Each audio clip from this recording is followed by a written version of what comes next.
Hello, Assalamu alaikum. Today we'll cover the topic arrays in C++. So what are arrays? Arrays are basically a single variable storing multiple values. We can say that arrays are used to store the multiple values in a single variable instead of declaring separate values for each value. It means that we have a single variable. It can be of any name, like in our case it has mynum, and in the mynum is the single variable which is storing the multiple values 10, 20 and 30. So whenever we want to store the multiple values of same data type, we use a single variable, and we use a single variable by using arrays. You can see that we have in this example we have a single variable mynum and it has the size of 3. It means that in the mynum array we can store the 3 values, and then we have the 3 values in its definition, in its initialization. So instead of separately declaring the variable for each value, we can only make a single variable, we can make a single array and then stores the multiple values in the data type variable mynum. In the another example, we have the data type string and chars 4. It means that the data type is string, and then we have the name of the array, and the size of the array is enclosed in the square brackets, which is 4. So the overall syntax of the arrays will be the data type. First of all, we'll write the data type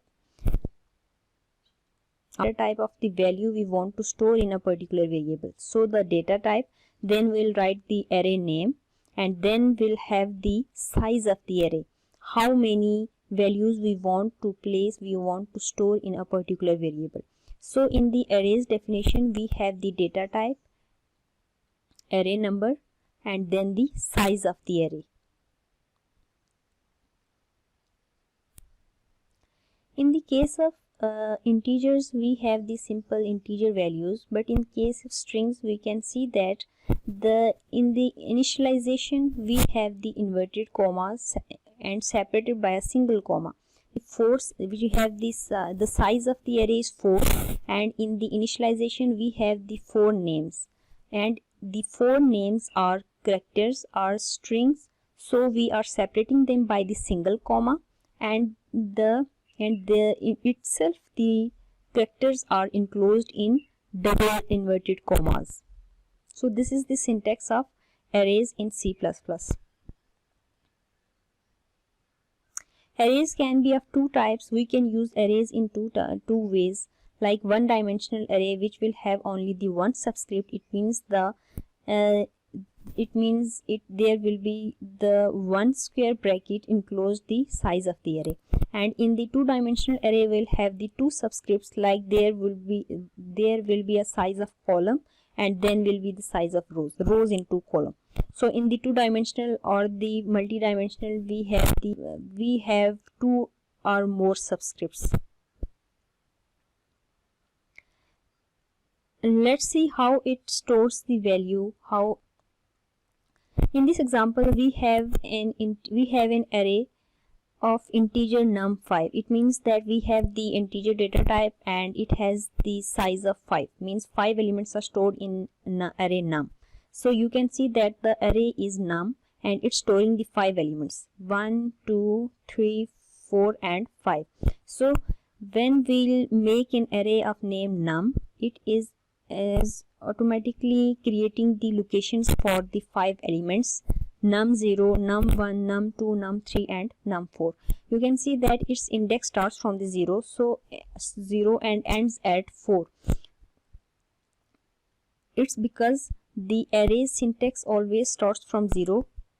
Its starting index should be 0. In the second example, let's see how can we access the number from a particular location. Like in this case, you can see that the int list 10. Int list 10 means we have an array of name list which has the 10 values, and in the list 5 we have 34. Like somewhere in the list array at the location list 5, at the location 5 will have the value 34. We have this array list. This is the list, and it has 0 to 9 locations. and at the list 5 location we will have the 34 value. So starting from the 0, here is the list 5. So at the list 5 we have the value 34. This is the syntax of storing the data in a particular location of array, in a particular place of array. Like you can see that in the 15, that at the list 5 we have 34 values stored.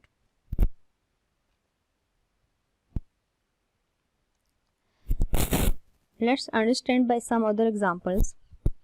In the list 3 we have 10, means at the list 3 location we have the stored data 10. In the list 6 we have 35, and in the list 5 location we have the sum of these two numbers 10 and 35.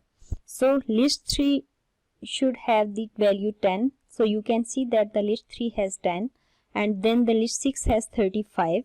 List 6 has the stored value 35, and the list 5 is storing the sum of these two values, which is 45. These are the basics of arrays, in which we know access or store data in an array. This was the simplest explanation. Let's understand this by the programs. In this example we have an array of num value 5, and in the initialization we are already initializing the 5 values in num array. You can see that it has the data type integer, then the num is the variable, num is the name of the array, and 5 is the size. It shows how many values will be stored in the array num. So here is the definition, here is the initialization of array with the 5 values. Then in the main body we are accessing values at index 2. We are accessing value of array num at index 2. We want to access the value which is present at the index 2 in array num. We have already discussed, we have already learned that we have an array num, and then it will have the further locations of 5, 1, 2, 3, 4, 5, and from those 5 locations we want to access the value which is present at the location 2, which is present at the location num2. And this is the way we just simply using the cout and calling that specific location of the array. And if we want to change the array element, like previously we have the array of 5, and we can see that the 10 has the index 0, 1 is at the 20 is at the index 1, 30 is at the index 2, 40 is at the index 3, and 50 is at the index 4. But here we want to change the index 2 by 100, means the already stored value in the index 2 will be 30, but we want to replace this 30 by 100. So simply we'll store that particular value we want to replace in the already stored value of array, and then we are displaying the value at the screen. So let's print this and see what. So you can see that the already stored value at the position 2 was 30, and it is then replaced by the value 100. So this is the simplest program of an array. This shows how we can use the arrays in C++. Let's take another example of arrays and loops, how we can use the loops in arrays. In this example we want to show the values at a particular index. Like we are already storing these values in the array num, and we want to show the index of each value at the display, at the output.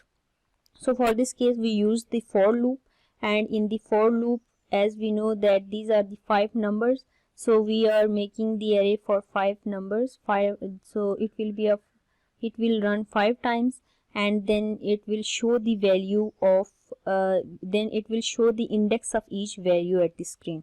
So let's run and see its output.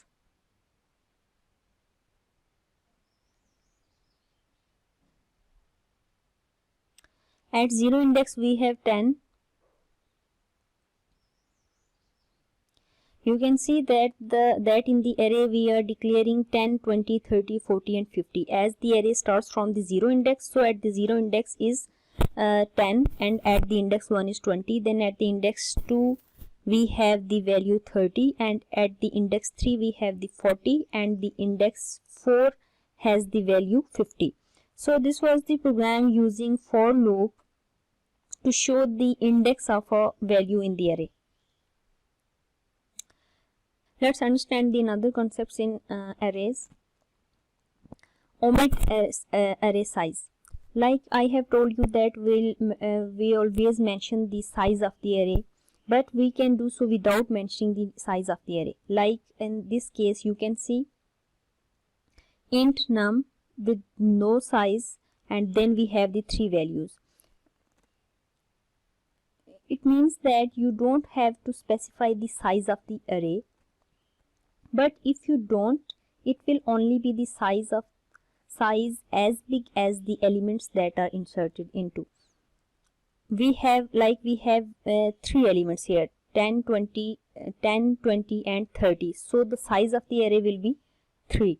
So if we don't mention the size of the array in the square brackets, then it will take the size by the values we mentioned in the initialization section. Like here we have the 3 values, so the automatically it will assign this name of the it will assign the size 3 to the array num. Another concept here is we have the value 5. It means that we should have 5 elements stored in the num array. But here you can see that we have only 3 elements in the initialization, and the 2 elements are missing.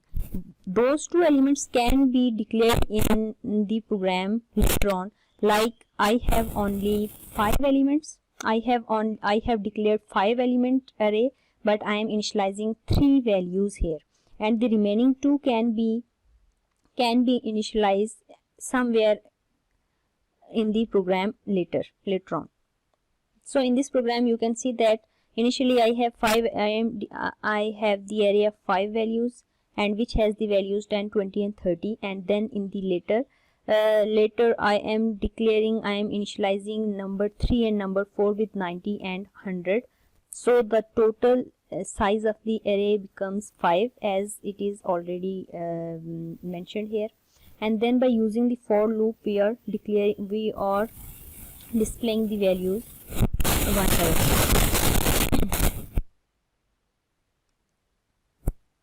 So I used the for loop, and the for loop is displaying the value one by one. Here you can see that it will first prints the 10 value, then 20, 30, 40, 30, and then after 30 you can see these are the 2 elements which are later initialized by the programmer, like 3 and 4. At the position 3 and 4 I have 90 and 100.